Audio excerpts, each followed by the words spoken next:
Let's talk about the new Stan Lee documentary coming out on a Kickstarter and some of the controversy behind that, some of our thoughts, and I want to know what your thoughts are too.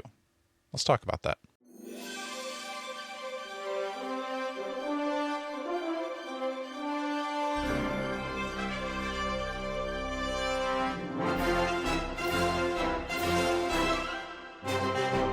Hello and welcome back to another episode of the Strong Collectors Podcast. I'm your host Dakota, here with my co-host Jordan, and today we are talking about the Kickstarter Stan Lee, the final chapter by Jonathan Bolerjack. Now, if you haven't seen the trailer for this, go watch it, and then come back here, and we're going to talk about kind of our thoughts on the Kickstarter in general and some of the controversy around it. So maybe I'll kind of set out the timeline here for you, Jordan. So it was only a few days ago that the Kickstarter went live, and with that you get the trailer for the documentary kind of exposing some of the maybe elder abuse and just kind of the mistreatment of Stan Lee. And I think even within that, like, Stan Lee has his own controversy. Like, there's people that are like, oh, but he took advantage of these other creators and stuff, and it's like we can set that aside and just like look at Stan Lee himself and be The like, whole crediting issue. Yeah, we'll right. compartmentalize that. Yeah, so you can have those opinions, but like also just looking at Stan Lee as a guy and how he was treated towards the end of his life, like the documentary makes it seems like he was suffering quite a bit at the hands of people just trying to get rich off of him making appearances and things like that. So I think it's a super important Right. thing to put out there. So it's being put out there on Kickstarter. Yeah. So Jonathan Bolerjack was one of, don't quote me on exactly what his title was, but it was like he was like one of Stan Lee's assistants. He was traveling around to all the different cons and stuff like that with him, kind of as his like right hand man. He was right there next to Stan on the plane rides, at the conventions, things like that. So he was able to see how Stan was being treated at all these places. Stan Lee has been gone now for almost 5 years, I think, right? So then now in 2025, we're now getting this documentary, still not out yet, but being presented to the public of, hey, I have this information about Stan Lee. But then part of the controversy starts with, I need $300,000 to show you the documentary. And I think that like initially is rubbing a lot of people the wrong way. Like, you need $300,000 to put this out, and we're going to kind of get into like 300,000, and that seems like a lot. But and he's commented on that, so we'll talk about that in a second. Then, right after it was put out, Rob Lightfeld put out a podcast. He doesn't have Jonathan Bolerjack on the show, but he talks about like his like Rob's experience seeing Jonathan and Stan interact, and how he like Rob perceives it as like Jonathan was the one who really like got Stan out of the bad situation and gave him a comfortable end to his life. So it's like, and I totally believe that. Like, I think whatever your thoughts and feelings are about how he's putting out the documentary, I do think that he has Stan's best interests towards the end of his life. So you can check that out. I'll put that in the description, like I said. And then so lots of controversy. I think even the day that it dropped, I can't remember what his name is, Penguin something on YouTube, put out a kind of like a smear campaign almost of like how the rewards were kind of questionable, like kind of weird.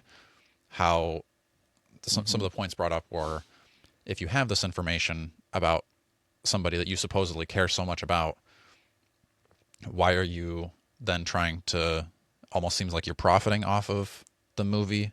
Like, you're making a movie about the exploitation of Stan Lee by kind of exploiting the memory of Stan Lee, by being like, oh, give me money and I'll tell you how he was exploited. Like, that seems like you can see how that's a little bit iffy. And some of the tiers or rewards on the campaign, like, a Kickstarter, you usually you give them money and they give you something in return. One of those rewards is a tour in LA of the different places that Stan Lee was abused. And it's kind of like, that's weird. No, really? But at the same Oh time, like no. in an interview, Jonathan did an interview and he was kind of talking about like there's murder tours around LA. So it's like, people just like, to me that's weird. I don't really want to go on a murder tour, but other people do. You maybe even would, Jordan. But like I feel like a murder tour is Mm. different than a elder abuse tour. Like, That this is where the elderly guy got forced to sign 3,000 signatures in 1 hour. Check it out. right. Now give me Exactly. 50 And bucks. Yeah. yeah. No, well, I mean, I definitely remember hearing a lot about the stuff with Stan Lee, and I think there was maybe even like lawsuits with the family and stuff, kind of about different things going on of who was, kind of managing his finances or what cut was he getting. And I remember even having that feeling, I think seeing him at Comic-Con in like 2016 or something, like he seemed pretty out of it. And I'm like, man, I feel kind of bad that he's just sitting here signing signature after signature and like not really responding. And like, this guy's pretty old, like I'd feel bad if my mom was in that situation, let alone Stan Lee, being at that point. So it's like, is he even want to be here or does he need to be? Like, Right. so I could definitely see where if you had some bad actors around him, Hmm. like making that happen. And I think that's important to know about. But yeah, I think the whole concept of it being behind a $300,000 documentary Yeah.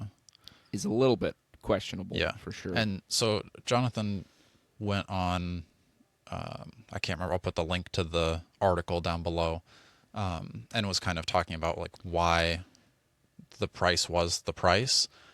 And so the main thing he brought up was the cost of editors and assistant editors. And according to him, it would take an editor at the price of $4,000 per week and an assistant editor at $2,000 per week, a total of 52 weeks to edit the film. So and Mm-hmm. like just breaking that down, like the editor is going to be making 200K. That's pretty wild to me. Like, and again, maybe this is like some LA editor, but at the same time, like the best man at my wedding, Jessie, she does documentaries and stuff like that for Mm-hmm. the U.S. Olympic weightlifting team, Mm-hmm. and so she kind of Right. has like knowledge of like how much it's going to take to make documentaries and stuff. She was pretty like blown away Mm-hmm. by the price of that alone and the timeline. Like maybe if it Right. takes you're going to pay your person that much, I'm not opposed to somebody making a livable wage. If that's what they charge and Mm-hmm. that's what they need to live, fine. But she was kind of saying like 52 weeks to edit, like that's a pretty ginormous window to be making that. And again, Mm-hmm. I would trust her on like the timelines of things. I have no idea how long it would take to edit videos and stuff like that. But then also, she was kind of talking about like, Mm-hmm. why not edit it yourself? Like, are you not able to do that? Again, maybe not. Maybe that's not his skill set. Maybe his skill set is Yeah. compiling the footage and then giving it to somebody else. That's fine too. Mm-hmm. But then also, like based off of the trailer, it seems fairly ready to go. So, how much editing is there left to do? Is there really Yeah. $300,000 worth of that left? And I understand, like you got to kind of like go back and like, it's Mm-hmm. not like it took him a week to do this. Like there was years before of you got to pay your people and everything. Yeah. But again, some of the like controversy comes with like on Kickstarter, it there's a spot where you can like break down what it's going to cost. So paying the crew, that makes Mm-hmm. sense. Feeding them, equipment rental, that all makes like obviously you got to pay the people working on the Mm-hmm. movie. But then there's like the breakdown of wardrobe, hair and makeup, music composition, visual effects. I think is what a lot of people are like. Are you like animating like recreations of what happened here? Visual effect. Right. So that is weird to me. Color correction, Right. sound design effects, mixing, like all that kind of Yeah. falls within editing Mm-hmm. too. Like it almost seems like there's more bullet points that are just kind of redundant. But again, that's the main thing is Mm-hmm. I think a lot of people are like, why are you like making like sound stages or like set designs, things like that? Like, aren't you just like going to, Rob Lightfeld's Mm-hmm. living room, sitting down and setting up a few lights and a camera? So Mm-hmm. that's where a lot of people are Yeah. kind of like, where is this money actually going to? Yeah, and I think people would be interested in just that idea in general with that kind of thing. But Hmm. yeah, I can see where at that price point you're kind of like, is this really going towards like the good cause of? And I get it as the creator, you know he's doing the work, so he should make something for it. Hmm. It's just the question of what is the ratio of the money you need to do this versus how much you're making? Because there is the irony of you're making the documentary about people exploiting Stan Lee after he's dead to potentially Hmm. exploit Stan Lee, right? So, yeah, it's that is. I can definitely see where people are concerned about it, Hmm. and it seems kind of odd. But I guess I don't know. I have to see how that shapes up. Yeah, and I understand that, like, because even before this, like, part of the timeline, like why this wasn't put out earlier, is he was having to deal with legal issues where one of those handlers for Stanley that was, again, I think, or allegedly, kind of Mm-hmm. driving some of the abuse, was trying to sue to get the footage like taken away or Mm-hmm. to like get the production stopped, stuff like that. So obviously that's going to slow you down when you're being sued Mm-hmm. to stop doing the thing. But still, like, and Right. you got to pay the lawyer fees and whatever. But like, are those lawyer fees 300,000? I don't know. It'd be interesting because like some of the Kickstarters will do like the pie graphs of like this is how much is going in, like especially with comic books. It's like, Mm-hmm. or action figures. This is the tooling. This is the print production. This is shipping costs. This is Mm-hmm. paying the creators to do the sculpting or the art or whatever it is. So that would be an interesting thing to see because Mm-hmm. how much of this is going to each of those pieces of the pie. Again, I think I'm leaning more towards this seems Mm-hmm. questionable, but at the same time I still have hope that like he's got the right Mm-hmm. intentions. But it's just kind of like, is it, I don't know. Yeah. But on top of that too, I kind of wonder what is the distribution of this? Because okay, let's say I back the Kickstarter. How do I like? There are tiers that you Mm-hmm. can, you go to a screening in LA and watch it there. You, I think there's a tier for like getting a digital copy, but there's also just tiers for like getting a comic book of Jonathan Bolerjack's like pictures he's taken. So if I back at that tier, and I haven't looked into it too much, but Mm-hmm. then how do I watch the movie if I'm not going to the screenings? And is he? I would assume you would be able to sell this to Netflix or Mm-hmm. Hulu. Maybe not. It depends. Like Disney seems a little iffy, where they're like, I don't know if we want to put like Stanley in this like Did. abused light. But I still would think that like Mm-hmm. HBO or somebody would pick this up and be like, hey, let's Yeah. distribute this and put it out Somebody there. would pick it up. Yeah. You'd think or hope, right? And again, Yeah. I don't exactly know Mm-hmm. how that works. They would probably take it to And film then you get that festivals. money coming in on top Yeah. of it. So that's kind of where I was like, wouldn't you like recoup your costs Mm. in the selling to your streaming services or whatever it is? So that's another one where I'm Mm-hmm. like I know putting it into film festivals, that's usually going to cost you. I think Jesse was saying it's going to cost like $100 per film festival.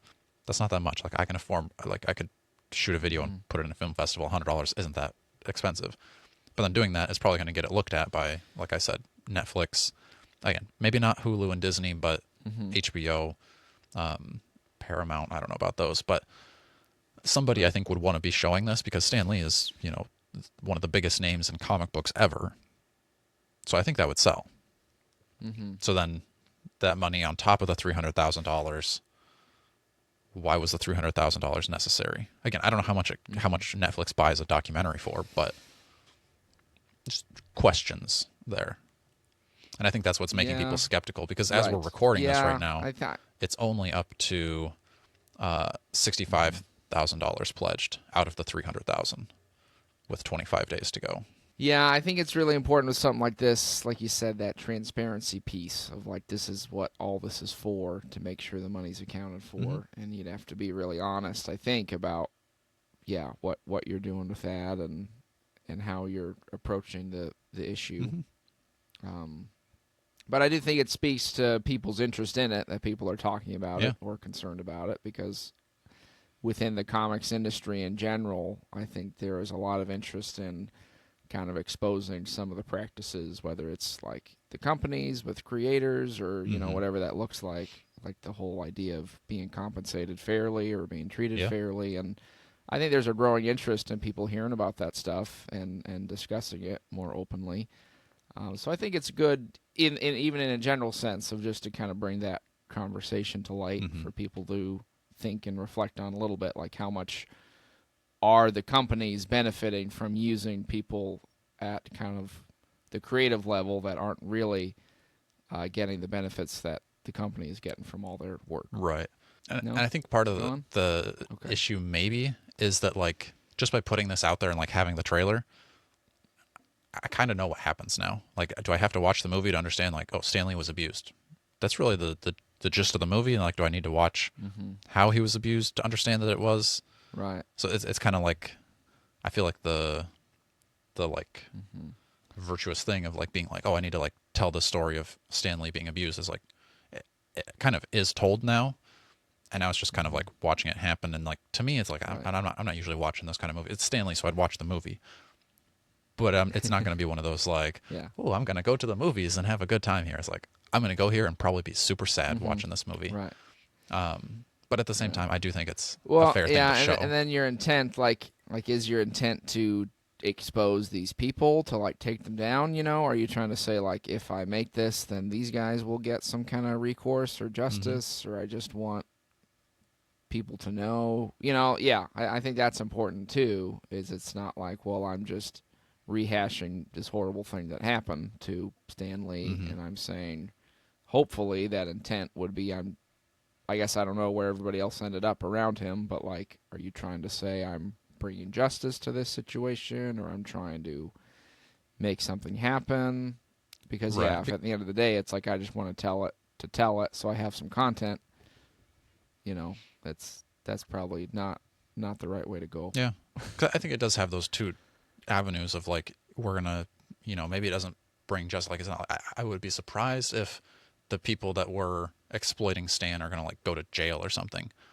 But you and I have Right. done this in the Facebook groups with buying action figures. It's like if somebody scams me or wrongs me, I'm gonna post about that in the groups. They're gonna get Mm-hmm. removed or whatever. The other group members are gonna know like, hey, don't do business with that person. And maybe that's kind of the Mm-hmm. thing is like he's like I'm gonna put this out there. I'm gonna say X, Y, and Z, these people did these things to Stan, and now the industry knows like we don't work with them because they're going to Mm-hmm. exploit the talent. And then it also does kind of the cautionary Right. tale of, when, Todd McFarlane or Rob Liefeld get to a certain age, it's like this happened to Stan. Now we know to be looking out for these kind of things for these other creators that we love so that they are not also getting exploited down the road. So I think it does do good. Mm-hmm. And to be fair, like I've reached out to him a couple different ways to try to get Jonathan on the show to share some of these thoughts and things. So I'll keep trying to do that. So if you have specific questions for him, you can leave them in the comments. And if he decides to come on the show, I'll be sure to ask Mm-hmm. those. Let us know what your thoughts are on this. Make sure you're liking, sharing, and subscribing. And until next time, stay strong.